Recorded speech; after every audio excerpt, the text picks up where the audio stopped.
ကြတော့ပေါ့နော်မိုးလင်းအရင်ရွာနေပါတယ်နောက်ပြီးကျောင်းတွေလည်းဖွင့်နေပါပြီအားကြောင့်မလို့အချိန်လေးနည်းနည်းရတဲ့အတွက်ကြောင့်ဒီပြောပြလေးရှိရေပေါ့နော်ဗီဒီယိုလေးမစခင်မှာမိမိရဲ့ mission နဲ့ channel လေးကို like and subscribe လုပ်ပေးပါလို့တောင်းဆိုချင်ပါတယ်ကဲအားလုံးပဲကြည့်ကြရအောင် let's go ပြောချင်တာပေါ့နော်ဒီ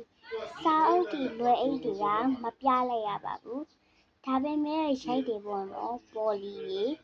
အင်ကြီးတွေအောက်ခံပေါင်းမိတွေပါထားတယ်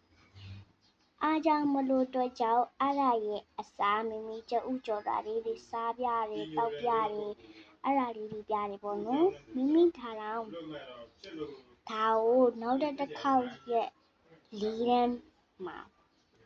ပြမှာပါဒါနဲ့ subscribe လေးအများကြီးလုပ်ကြပါလို့တော့ဆိုချင်ပါတယ်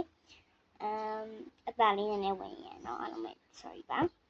ဒီကံပြီးကြည့်ကြပါပေါ့နော်ဒါပေမဲ့မှောင်နေတာဟုတ်တယ်မိုးအုံနေတယ်မီးပြန်နေမီးက9နာရီလာတာဟုတ်တယ်ပြန်ပြတ်သွားတာပါအဲ့ဒါပါဒါပေမဲ့ဒါဥခန်းထဲမှာရိတ်နေရလဲဖြစ်တယ်ပေါ့နော်နောက်တစ်ခေါက်ကြလို့ရှင်မမင်းကဘူးunboxing အိမ်မှာလုပ်တဲ့ unboxing တွေလုပ်ပြပေးမယ်ပေါ့နော်အဲ့လေးပြချင်ပါလေအဲ့လေးပေါ့နော်ရှောက်ပြောနေတာတည်းအဲ့လိုရှောက်ပြောချင်လို့အဲ့လိုပိတ်သက်ကြည့်ကိုရပြောတာပါတခုခုမှားတာရှိလို့ရှင်လည်းသင်ခံပြကြပါလို့တောင်းဆိုချင်ပါတယ်ရှင်တခုခုမကောင်းတာမှားတာဆိုလို့ရှင်ကိုမမကောင်းကြောင်းနေမရေးနဲ့မမကြီးအားပေးမယ်နော်ဒါမှမဟုတ်မိမိကြီးအားပေးမယ်နော်အဲ့လိုပြောပါမယ်မိမိအသက်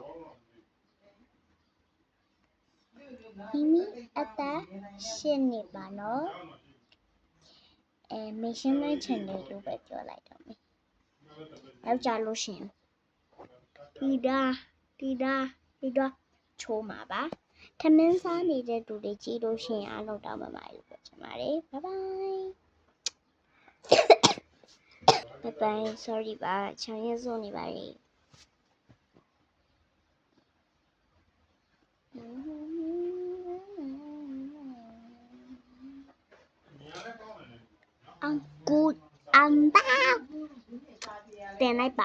တင်လိုက်ပါမယ်ရှင်